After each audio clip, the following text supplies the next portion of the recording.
Chapter 2. Visitors from the East. Jesus was born in Bethlehem in Judea during the reign of King Herod. About that time, some wise men from eastern lands arrived in Jerusalem asking, "Where is the newborn king of the Jews? We saw his star as it rose, and we have come to worship him." King Herod was deeply disturbed when he heard this, as was everyone in Jerusalem. He called a meeting of the leading priests and teachers of religious law and asked, "Where is the Messiah supposed to be born?" "In Bethlehem in Judea," they said. "For this is what the prophet wrote. And you, O Bethlehem in the land of Judah, are not least among the ruling cities of Judah, for a ruler will come from you, who will be the shepherd for my people Israel." Then Herod called for a private meeting with the wise men, and he learned from them the time when the star first appeared.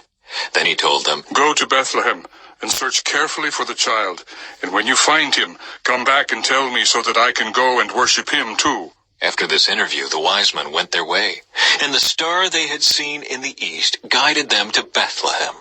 It went ahead of them and stopped over the place where the child was. When they saw the star, they were filled with joy. They entered the house and saw the child with his mother, Mary, and they bowed down and worshipped him.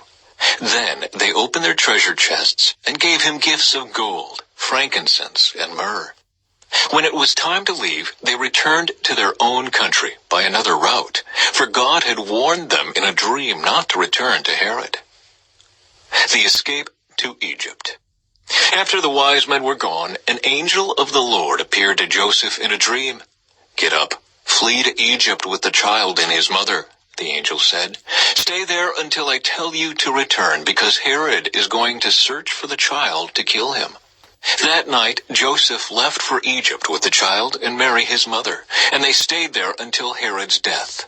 This fulfilled what the Lord had spoken through the prophet, "I called my son out of Egypt."